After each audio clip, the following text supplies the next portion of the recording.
ಎಲ್ಲರಿಗೂ ಬುದ್ಧಧಮ್ಮ ಸಂಘದ ನಮಸ್ಕಾರವನ್ನು ಮಾಡ್ತಾ ಇವತ್ತು ನನ್ನ ಪ್ರಥಮ ಧಮ್ಮ ಕಾರ್ಯಕ್ರಮವನ್ನು ತಮ್ಮ ಮುಂದೆ ಹಂಚ್ಕೋತೀನಿ. ಮನೋರ್ಕಿತ ಬಂತೇಜಿಯವರು ನೀವು ಕೂಡ ಒಂದು ಧಮ್ಮವನ್ನು ಹೇಳಬೇಕು ಅಂತ ಹೇಳಿದಾಗ ನನಗೇನೋ ಒಂಥರ ರೋಮಾಂಚನ, ನಾನು ಏನು ಹೇಳ್ಬೇಕು ಸಾಧ್ಯ ಅಂತೇಳಿ. ಯಾಕಂದರೆ ವಿಷಯವನ್ನು ಚೆನ್ನಾಗಿ ಅರ್ಥ ಮಾಡ್ಕೊಂಡಿರ್ತಕ್ಕಂಥ ದಿಗ್ಗಜರ ಮುಂದೆ ತೊದಲು ನುಡಿ ಅಂತ ಹೇಳ್ತಕ್ಕಂಥದ್ದು ಭಾಳ ಕಷ್ಟ. ಹಾಗಾಗಿ ನಾನು ನನ್ನ ವಿವೇಚನೆಗೆ ಗೊತ್ತಿರ್ತಕ್ಕಂಥ ವಿಚಾರವನ್ನು ತಮ್ಮ ಮುಂದೆ ಹಂಚ್ಕೋತೀನಿ. ಅದರಲ್ಲೇನಾದರೂ ತಪ್ಪುಗಳಿದ್ದರೆ ಅದನ್ನು ಕ್ಷಮಿಸಿ ನನ್ನ ಬೆಳವಣಿಗೆಗೆ ತಾವೆಲ್ಲ ದಾರಿ ತೋರಿಸ್ಬೇಕು ಅಂತೇಳಿ ನಿಮ್ಮಲ್ಲಿ ವಿನಂತಿ ಮಾಡ್ಕೋತೇನೆ. ನಾನು ಇವತ್ತು ಒಂದು ಜಾತಕ ಕಥೆಗಳನ್ನು ತಮ್ಮ ಮುಂದೆ ನಾನು ಹಂಚ್ಕೊಳ್ಳಿಕ್ಕೆ ಬಯಸ್ತೇನೆ. ಜಾತಕ ಕಥೆಯಲ್ಲಿ ಬುದ್ಧರು, ತಥಾಗತ ಭಗವಾನ್ ಬುದ್ಧರು ಬರೆದಿರ್ತಕ್ಕಂಥ ಜಾತಕ ಕಥೆಗಳಲ್ಲಿ 2ನೇ ಸಂಪುಟದ 153ನೇ ಜಾತಕ ಕಥೆಯನ್ನು ತಮ್ಮ ಮುಂದೆ ನಾನು ಹಂಚ್ಕೊಳ್ಳಿಕ್ಕೆ ಬಯಸ್ತೇನೆ. ಅದು ಆ ಜಾತಕದ ಹೆಸರು ಸೂಕರ ಜಾತಕ ಅಂಥೇಳಿ. ಈ ಸೂಕರ ಜಾತಕವನ್ನು ಯಾಕೆ ನಾನು ಇಷ್ಟಪಟ್ಟೆ ಅಂದರೆ, ಪ್ರತಿಯೊಬ್ಬ ಮನುಷ್ಯನು ಕೂಡ ತನಗೆ ಸರಿ ಸಮಾನವಲ್ಲದ ವ್ಯಕ್ತಿಗಳ ಜೊತೆಗೆ ಅಥವಾ ಹೇಗೆ ವಿಭಿನ್ನವಾಗಿರತಕ್ಕಂಥ ವ್ಯಕ್ತಿಗಳ ಜೊತೆಗೆ ತಮ್ಮ ಸಂಧಾನ ಅಥವಾ ಯುದ್ಧ ಅಥವಾ ವಾಗ್ವಾದ, ತಮ್ಮ ಸಾಮರ್ಥ್ಯವನ್ನು ಅರ್ಥ ಮಾಡಿಕೊಳ್ಳದೇ ಮಾಡ್ತಾರಲ್ಲ, ಇದರ ಒಂದು ಅಂಶವನ್ನು ತಥಾಗತ ಭಗವಾನ್ ಬುದ್ಧರು ತಮ್ಮ ಕಥೆಗಳ ಮುಖಾಂತರ ನಮಗೆ ಕೊಟ್ಟಿದ್ದಾರೆ. ಹಾಗಾಗಿ ಇದನ್ನು ನಾನು ತಮ್ಮ ಮುಂದೆ ನಾನು ಹೇಳ್ಕೊತೀನಿ. ಇದರಲ್ಲಿ ಹುಂಬತನ ಇದೆ. ಆ್ಯಕ್ಚುಲಿ ಎಲ್ಲ ಈ ಜಗತ್ತಿನಲ್ಲಿರ್ತಕ್ಕಂಥ ಜೀವಿಗಳಲ್ಲೂ ಕೂಡ ಪ್ರತಿಯೊಂದರ ರೀತಿಯಲ್ಲೂ ಕೂಡ ಹುಂಬತನ ಇರುತ್ತೆ. ದುರಹಂಕಾರದ ಪರಮಾವಧಿಯೂ ಕೂಡ ಇರುತ್ತೆ. ಆ ಪರಮಾವಧಿಯನ್ನು ಹೇಗೆ ನಾವು ಮಾಡ್ಕೋಬೇಕು, ಮತ್ತು ಕೆಟ್ಟ ಜನಗಳ ಆಲೋಚನೆಯೂ ಕೂಡ ಇರ್ತದೆ ಅಂತಕ್ಕಂಥದ್ದನ್ನು ಈ ಒಂದು ಕಥೆಯಲ್ಲಿ ನಾವು ಕಾಣ್ಬೋದು. ಅದರ ಮೊದಲೇ ಆ ಒಂದು ಶ್ಲೋಕವನ್ನು ನಾನು ನಿಮ್ಗೆ ಹೇಳ್ಬಿಡ್ತೀನಿ, ಆಮೇಲೆ ಅದರ ಬಗ್ಗೆ ಚರ್ಚೆ ಮಾಡೋಣ. ಚತುಪ್ಪದೋ ಅಹಂ ಸಮ್ಮ ತ್ವಂಪಿ ಸಮ್ಮ ಚತುಪ್ಪದೋ ಯೇ ಹಿ ಸಿಂಹ ನಿವತ್ತಸ್ಸು ಕಿನ್ನೋ ಭೀತೋ ಪಲಾಯಸಿ. ಅಂದರೆ 4 ಕಾಲುಗಳನ್ನು ಹೊಂದಿರತಕ್ಕಂಥ ವ್ಯಕ್ತಿಗಳ ನಡುವೆ ನಡೀತಕ್ಕಂಥ ವಾಗ್ವಾದ ಇದು. ಸೊ ಇದರಲ್ಲಿ ಸೂಕರ ಅಂದರೆ ಹಂದಿ. ಈ ಸೂಕರ ತನ್ನ ಸಾಮರ್ಥ್ಯವನ್ನ ಪರಿಪೂರ್ಣವಾಗಿ ಅರ್ಥ ಮಾಡ್ಕೊಳ್ಳೋದೇನೆ ಸಿಂಹದ ಜೊತೆ ವಾಗ್ವಾದವನ್ನು ಮಾಡ್ತಕ್ಕಂಥ ಒಂದು ಕಥೆಯನ್ನ ಭಗವಾನ್ ಬುದ್ಧರು ಬಹಳ ಚೆನ್ನಾಗಿ ಕೊಟ್ಟಿದ್ದಾರೆ. ಅಲ್ಲಿ ಮಿತ್ರ, ನಾನು ಚತುಪ್ಪಾದೋ ನೀನು ಚತುಪ್ಪಾದಿ ಸಿಂಹ, ಬಾ ನಿಲ್ಲು, ಹೆದರಿಕೊಂಡು ಏಕೆ ಓಡುತ್ತೀಯೇ ಅಂತೇಳಿ ಎಷ್ಟು ಮಾರ್ಮಿಕವಾಗಿ ಮತ್ತು ಗರ್ವದಿಂದ ಹಂದಿ ಹೇಳುತ್ತದೆ. ಸೊ ನಿನಗೂ 4 ಕಾಲುಗಳಿದೆ, ನನಗೂ 4 ಕಾಲುಗಳಿದೆ, ನನ್ನಲ್ಲಿ ನಿನ್ನಲ್ಲಿ ಯಾವುದೇ ತರ ಭೇದ ಭಾವ ಇಲ್ಲ, ಬಾ ನನ್ನ ಜೊತೆ ಯುದ್ಧ ಮಾಡು ಅಂತೇಳಿ ಕೇಳುತ್ತದೆ. ಇದು ಹಂದಿಯ ಹುಂಬತನ ಇದು ಆಕ್ಚುಲಿ. ಅದಕ್ಕೆ ತಥಾಗತ ಭಗವಾನ್ ಬುದ್ಧರು ಒಂದು ಜೇತವನದಲ್ಲಿ ಇದ್ದಾಗ ಒಂದು ಕಥೆ ಹೇಳ್ತಾರೆ. ಆ ಕಥೆಯನ್ನು ಹೇಳುವಾಗ ತಥಾಗತ ಭಗವಾನ್ ಬುದ್ಧರು ಜೇತವನದಲ್ಲಿ ಎಲ್ಲರಿಗೂ ಕೂಡ ಧಮ್ಮವನ ಪ್ರವಚನ ಮಾಡ್ತಿರ್ತಾರೆ. ಆ ಧಮ್ಮವನ ಪ್ರವಚನ ಮಾಡಿದಾಗ ಎಲ್ಲಿ ಗಂಧ ಕೂಟಿರದ ಬಾಗಿಲಲ್ಲೇ ನಿಂತ್ಕೊಂಡು ಮಣಿಯ ಹಂತದ ಮೇಲೆ ಕೂತ್ಕೊಂಡು ಆ ತಥಾಗತ ಭಗವಾನ್ ಬುದ್ಧರು ಎಲ್ಲರಿಗೂ ಬಿಕ್ಕುಗಳಿಗೆ ಮತ್ತು 4 ಪರಿಷತ್ತುಗಳಿಗೆ ಧಮ್ಮ ಪ್ರಚಾರ ಮಾಡಿಬಿಟ್ಟು ಅವರು ವಿಶ್ರಾಂತಿಗೆ ಹೋಗ್ತಾರೆ. ವಿಶ್ರಾಂತಿಗೆ ಹೋಗಿ ಅಲ್ಲೇ ಇದ್ದಂಥ ಅಗ್ಗಸಾವಕರು ಮೊಗ್ಗಲಾದ ಬಂತೇಜಿ ಮತ್ತು ಸಾರಿಪುತ್ತ ಬಂತೇಜಿಗಳು ಆ ಒಂದು ಸಭೆಯನ್ನು ಮುಂದುವರಿಸ್ಕೊಂಡು ಹೋಗ್ತಿರ್ತಾರೆ. ಅಲ್ಲೊಬ್ಬ ಉದ್ದಟತನ ಇರ್ತಕ್ಕಂಥ ಮುದುಕ ಇರ್ತಾರೆ, ಮುದುಕ ತೇರ, ವಯಸ್ಸಾಗಿರ್ತಕ್ಕಂಥ ತೇರ. ಅವರು ಈ ಬ್ರಹ್ಮ ಪ್ರವಚನವನ್ನು ಮಾಡ್ತಾ ಇರುವಂಥ ಸಂದರ್ಭದಲ್ಲಿ ನಾನು ಸಾರಿಪುತ್ರರಿಗೆ ಏನಾದರೂ ಒಂದು ಪ್ರಶ್ನೆಯನ್ನು ಕೇಳಿ ಅವರನ್ನು ದಿಗ್ಭ್ರಮೆ ಮಾಡಬೇಕು ಅಂತ ಹೇಳ್ತಾರೆ. ಇದರಿಂದ ಆ ಸಭೆಯಲ್ಲಿ ನನಗೆ ಗೌರವ ಹೆಚ್ಚುತ್ತೆ ಅಂತಕ್ಕಂಥ ಹುಮ್ಮತನ ಅವ್ರಿಗಿರುತ್ತೆ. ಅಂದರೆ ಒಂದು ಲೆಕ್ಕದಲ್ಲಿ ಹೇಳೋದಾದ್ರೆ, ನಾವು ಯಾವುದೇ ವಿಷಯವನ್ನು ಕಲ್ತ್ಕೋಬೇಕಾದ್ರೆ ಪ್ರಶ್ನೆಗಳನ್ನು ಮಾಡಬೇಕು. ಪ್ರಶ್ನೆ ಮಾಡಿದಾಗ ಆ ಸಂದರ್ಭದಲ್ಲಿ ನಾವು ದಡ್ಡರು. ಆದರೆ ಪ್ರಶ್ನೆನೇ ಮಾಡದೆ ಹೋದ್ರೆ ಜೀವನ ಪರ್ಯಂತ ದಡ್ಡರಾಗ್ಬಿಡ್ತೀವಿ. ಆದರೆ ಇಲ್ಲಿ ಹುಮ್ಮತನ, ನಾನು ಪ್ರಶ್ನೆಯನ್ನು ಮಾಡಿದ್ರೆ ಈ ಒಂದು ಸಭೆಗೆ ನನಗೆ ಹೆಸರು ಬರ್ತದೆ ಅಂತೇಳಿ ಅವರನ್ನು ಪ್ರಶ್ನೆ ಕೇಳ್ತಾರೆ. ಕೇಳ್ತಾ ಆ ಒಂದು ಧಮ್ಮ ಪ್ರವಚನದಲ್ಲಿ ಒಂದು ಡಿಸ್ಟರ್ಬೆನ್ಸ್ ಆಗ್ಬಿಡುತ್ತೆ.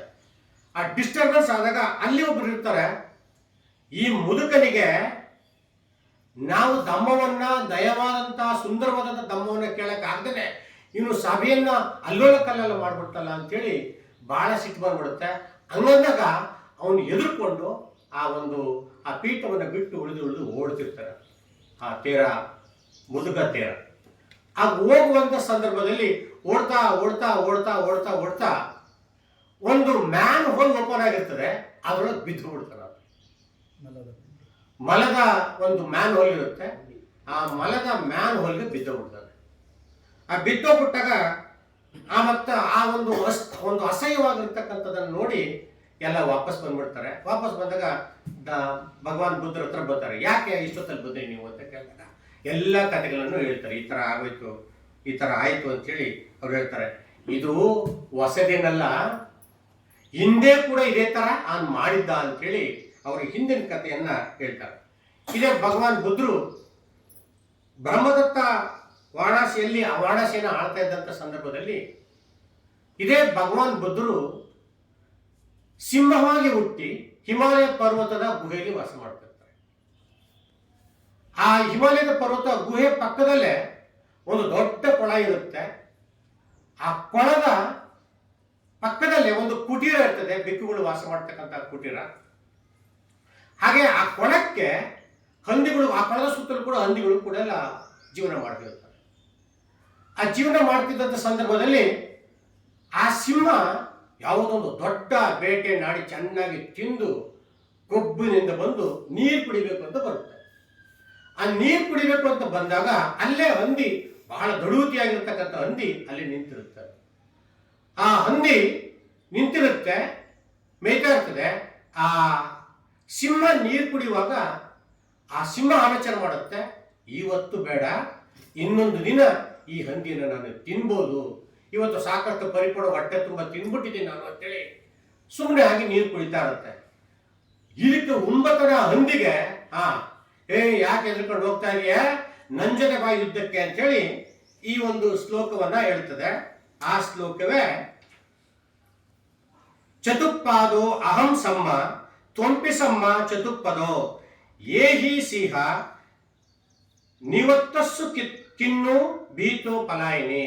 ಯಾಕೆ ಎದುರ್ಕೊಂಡು ಓಡ್ತಾ ಇದೀಯ, ಬಾ ನನ್ನ ಜೊತೆ ಯುದ್ಧ ಮಾಡು ಅಂತೇಳಿ ಕೇಳ್ತದೆ. ಆಗ ಆ ಸಿಂಹ ಹೇಳ್ತದೆ, ನಾನಿವತ್ತು ಯುದ್ಧ ಮಾಡೋಲ್ಲ, ಯಾಕೆಂದ್ರೆ ಇವತ್ತು ನನಗೆ ಯುದ್ಧ ಮಾಡುವಂತ ಮನಸ್ಸು ನನಗಿಲ್ಲ, ಇನ್ನೊಂದು ದಿನ ಯುದ್ಧ ಮಾಡ್ತೀನಿ. ಯಾವಾಗ? ಇವತ್ತಿಗೆ 7 ದಿನ ಆದ್ಮೇಲೆ ನಾನು ಯುದ್ಧ ಮಾಡ್ತೀನಿ ಅಂತೇಳಿ ಹೇಳ್ತದ. ಆವಾಗ 7 ದಿನ ಆದ್ಮೇಲೆ ಯುದ್ಧ ಮಾಡ್ತೀನಿ ಅಂತೇಳಿ ಆಗ ಆ ಒಂದು ಹಂದಿಗೆ ಬಹಳ ಖುಷಿ, ನಾನು ಸಿಂಹ ಜೊತೆಗೆ ಯುದ್ಧ ಮಾಡ್ಬೋದು ಅಂತೇಳಿ ಅವರ ಪರಿವಾರದ ಗುಹೆಗೆ ಹೋಗ್ಬಿಟ್ಟು ಅವರ ಪರಿವಾರ ಜೊತೆ ಮಾತಾಡ್ಕೊತಾರೆ.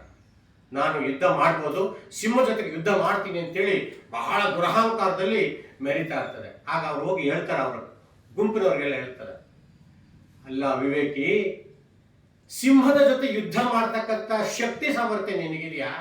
ಸಿಂಹ ಯಾರು ನಮ್ಮನ್ನ ತಿಂದು ತೇಗ್ಬಿಡ್ತದೆ ಅದು. ಹಾಗಾಗಿ ನೀನು ಅಂಥವ್ರ ಜೊತೆ ಹೋಗಿ ನೀನು ಯುದ್ಧ ಮಾಡ್ತೀನಿ ಅಂತ ನಿಂತಿದೆಯಲ್ಲ ಅಂತೇಳಿ ಹೇಳ್ತಾರೆ.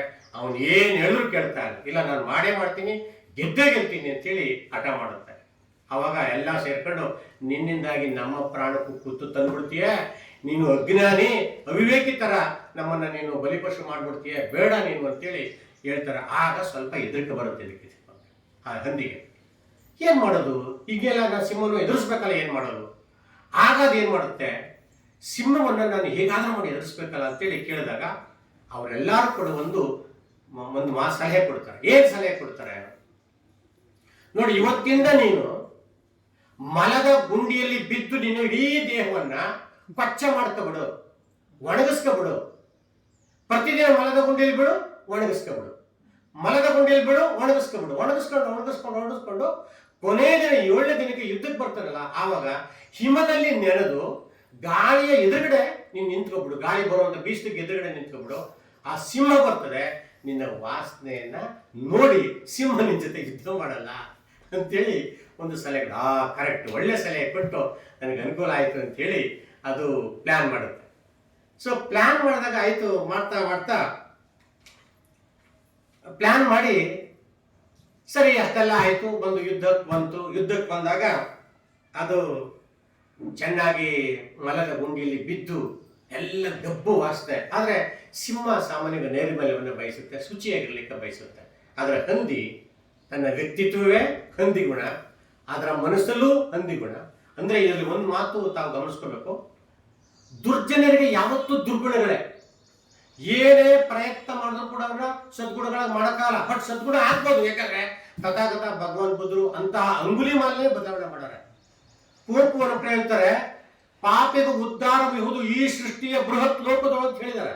ಅಂದ್ರೆ ಪಾಪಿಗಳಿಗೂ ಕೂಡ ಬದಲಾವಣೆಗೆ ಅವಕಾಶಗಳಿದೆ. ಆದ್ರೆ ಈ ಹಂದಿಗಳಿಗೆ ತನ್ನ ಹುಂಬತನದಿಂದ ಹೇಗಾದ್ರೂ ಮಾಡಿ ಅದನ್ನ ಸಿಂಹವನ್ನು ನಾನು ಗೆಲ್ಲಬೇಕು ಅಂತಕ್ಕಂಥದ್ದನ್ನ ಹೇಳಿ ಅದು ಮಾಡಿಕೊಂಡು ಯುದ್ಧಕ್ಕೆ ಬರ್ತದೆ. ಆಗ ಬಹಳ ಕೆಟ್ಟ ವಾಸನೆ ಗಾಳಿಗೆ ಬಂದು ನಿಂತಿರುತ್ತೆ. ಗಾಳಿ ಎದುರಿಗೆ ಅದು ಬಂದಾಗ ಬಹಳ ಅಸಹ್ಯ ಆಗ್ಬಿಡುತ್ತೆ.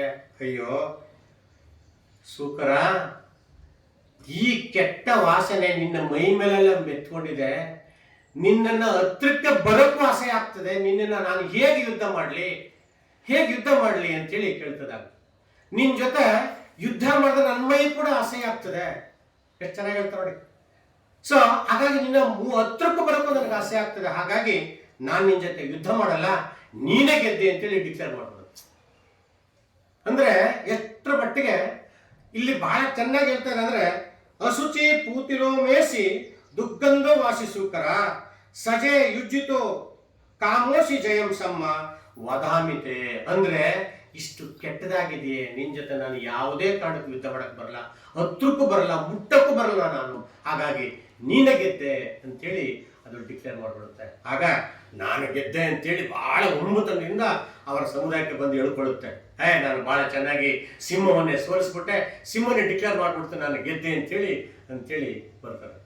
ಅವಾಗ ಪಾಪ ಅವರೆಲ್ಲರೂ ಪಾಪ ಬಡ ಹಂದಿಗಳು ಉಳಿದವರು, ಇವತ್ತಿಗ ಗೆದ್ದೆ ಅಂತ ಬಂದಿದೆಯಾ ವಿವೇಕಿ, ನಾಳೆ ದಿನ ಸಿಂಹ ಬಂದು ನಮ್ಮನ್ನು ಒಂದ್ ಕಡೆಯಿಂದ ನಿರ್ಧಾರ ಮಾಡ್ಕೊಂಡಾಗ ನಾವು ಎಲ್ಗೋಬೇಡ ಅಂತೇಳಿ ಎದುರ್ಕೊಂಡು ಪಾಪ ಹಂದಿಗಳೆಲ್ಲ ಆ ಸ್ಥಳವನ್ನು ಬಿಟ್ಟು ಬೇರೆ ಸ್ಥಳಕ್ಕೆ ಪಲಾಯನ ಮಾಡ್ಕೊಡ್ತವೆ. ಇದ್ರಲ್ಲಿ ಅರ್ಥ ಮಾಡ್ಕೋಬೇಕಾದ್ರೆ, ದುರ್ಜನರ ಗುರುತಿಸಲು ಕರ ಮುಗಿದು ಶಿರಬಾಗು ಸಜ್ಜನರು ಸಜ್ಜನರೇ ಹಾಲು ಹಾಲೆ. ಅಂದ್ರೆ ದುರ್ಜನರ ಸಹವಾಸ ನಾವು ಎಷ್ಟೇ ಪ್ರಯತ್ನ ಮಾಡಿದ್ರು ಕೂಡ ಅವ್ರ ಸದ್ಗುಣಗಳು ಮಾಡೋಕ್ಕಾಗಲ್ಲ, ನಾವೇ ದುರ್ಜನರಾಗ್ಬಿಡ್ತೀವಿ. ಅದಕ್ಕೋಸ್ಕರ ನಾವು ದುರ್ಜನರ ದೂರ ಇದ್ದು ಸದ್ಗುಣಗಳನ್ನ ಅಳವಡಿಸ್ಕೊಂಡ್ರೆ ನಾವು ಜೀವನದಲ್ಲಿ ಮುಂದೆ ಬೆಳಬಹುದು ಅಂತೇಳಿ ಹೇಳ್ತಾ ನನ್ನ ಈ ಒಂದು ಸಣ್ಣದಾಗಿರ್ತಕ್ಕಂಥ ಒಂದು ದಮ್ಮ ಪ್ರವಚನವನ್ನ ಮಾಡ್ತೇನೆ. ಇದರಲ್ಲಿ ಈ ತಥಾಗತ ಭಗವಾನ್ ಬುದ್ಧರು ಆ ಸೂಕರ ಯಾರು ಅಂದ್ರೆ ವೃದ್ಧ ತೇರ ಆಗಿದ್ರಂತೆ, ಆ ಹಂದಿ ಯಾರು ಅಂದ್ರೆ ತಥಾಗತ ಭಗವಾನ್ ಸಿಂಹ ಯಾರಾಗಿತ್ತು ಅಂದ್ರೆ ತಥಾಗತ ಭಗವಾನ್ ಬುದ್ಧರೇ. ಈ ತರದ ಒಂದು ಮಾರ್ಮಿಕ ಕಥೆಯ ಮುಖಾಂತರ ನಮಗೆ ದುರ್ಜನರನ್ನ ಯಾವತ್ತೂ ಕೂಡ ಸೇರಬಾರ್ದು, ಸಜ್ಜನನ್ನೇ ಸೇರ್ಕೋಬೇಕು, ಸದ್ಗುಣಗಳನ್ನೇ ಬೆಳೆಸ್ಕೋಬೇಕು ಅಂತಕ್ಕಂಥದ್ದು ಹೇಳ್ತಾ ನಮಗೆಲ್ಲ ಒಂದು ಮಾರ್ಗದರ್ಶನ ಮಾಡಿದ್ದಾರೆ. ಇದನ್ನ ನನ್ನ ತೊದಲುಡಿಯನ್ನ ನಿಮ್ಮ ಅಡಿದಾವರುಗಳಿಗೆ ಇಟ್ಟಿದ್ದೀನಿ, ಕ್ಷಮೆ ಇರಲಿ, ತಪ್ಪಿದ್ರೆ ಕ್ಷಮಿಸಿ ಅಂತ ನಾನು ಮುಗಿಸ್ತೀನಿ.